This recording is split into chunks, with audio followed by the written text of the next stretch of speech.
Some people don't celebrate their birthday, not because they don't care, but because somewhere along the way, the day stopped caring about them. You say it's just another Tuesday, that you're too old for cake and candles, that all the attention feels unnecessary. But here's what you don't say out loud. You measure who reaches out and who doesn't. You notice who remembers and who forgets. And even though you act like it doesn't matter, a small part of you still keeps score. The psychology behind people who skip their birthdays isn't about humility or practicality. It's about protection, control, and wounds you've never fully named.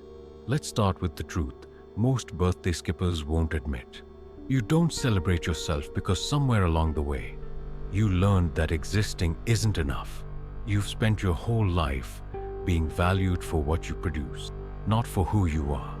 Your worth has always been tied to your performance, your achievements, your usefulness to others. So when people want to celebrate you just for being alive another year, it feels wrong, like you're asking for something you haven't earned. You say, I didn't do anything, I just got older. But what you really mean is, I don't know how to accept love that isn't earned. Here's the paradox. You avoid birthday celebrations, but you don't avoid attention. You crave it actually, just not this kind.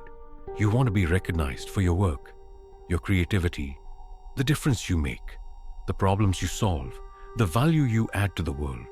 But birthday attention feels empty, hollow, like people are checking a box, performing a ritual they don't really mean.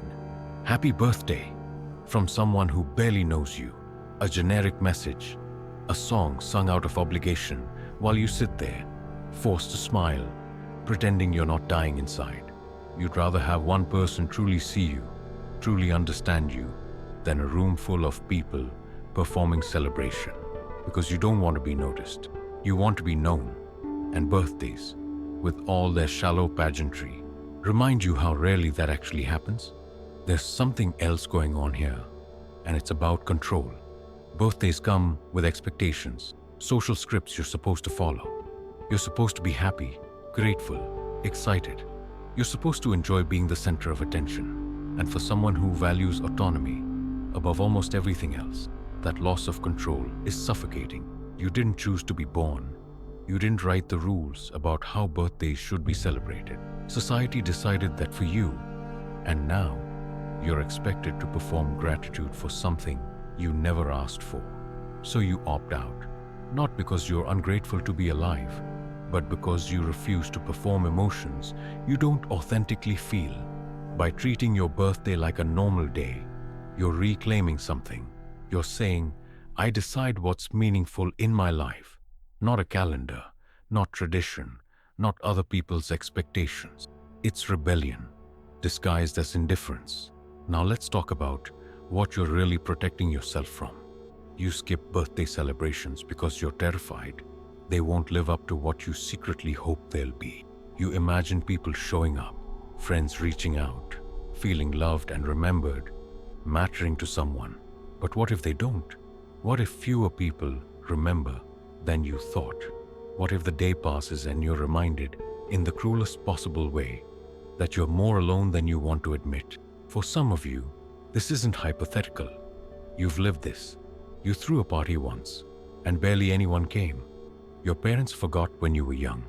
People promised they'd be there, and they weren't. And you learned something brutal.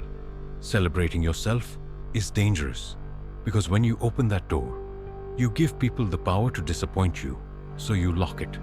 You pretend you don't care. You act like birthdays are meaningless, but deep down, you're just protecting the part of you that still wants to be remembered. Here's something darker. Every birthday is a countdown. 1 year closer to the end. One more year you didn't accomplish what you thought you would. One more reminder that time is moving faster than you are. For some of you, birthdays don't represent celebration. They represent failure. Another year older, and you're still not where you thought you'd be. Still struggling with the same problems, still carrying the same weight. And celebrating that? Putting candles on a cake and pretending to be happy about it? That feels like a lie. So you skip it. You don't mark the milestone. Because if you don't acknowledge it, Maybe time isn't moving as fast as it actually is. Maybe you still have time to become who you thought you'd be by now. But here's the deepest truth. Some people don't celebrate their birthdays because the person they were supposed to become never showed up.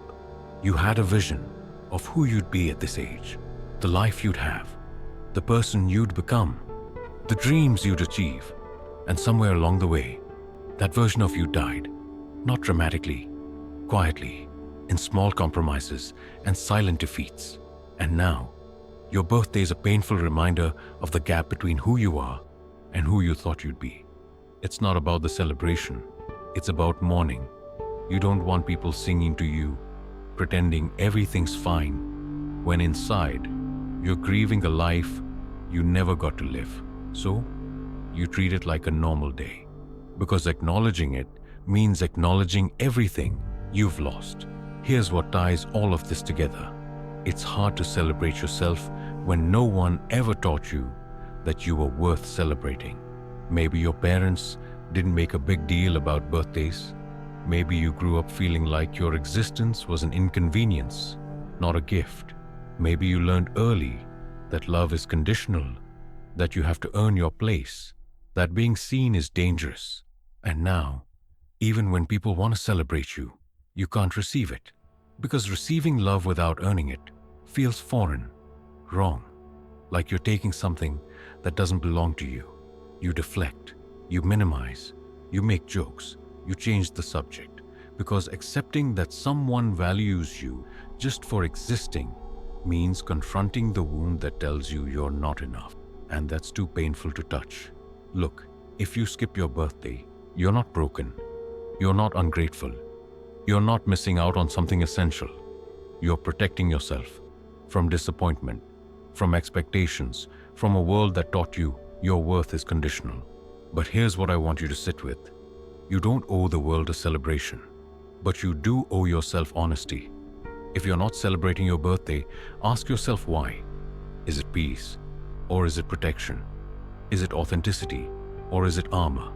Because the answer to that question reveals everything. Maybe you genuinely don't care about birthdays, and that's fine. Some people don't, and that's valid.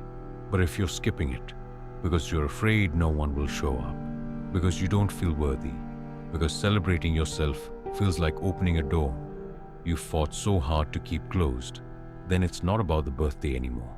It's about the parts of you that still feel unseen, unworthy, unsafe. And those parts deserve more than being ignored for another year. You don't have to throw a party. You don't have to post on Instagram. You don't have to follow anyone's script. But you do have to be honest with yourself about what you're really avoiding. Because at the end of the day, treating your birthday like it doesn't matter is easy. Learning to believe you matter, that's the hard part.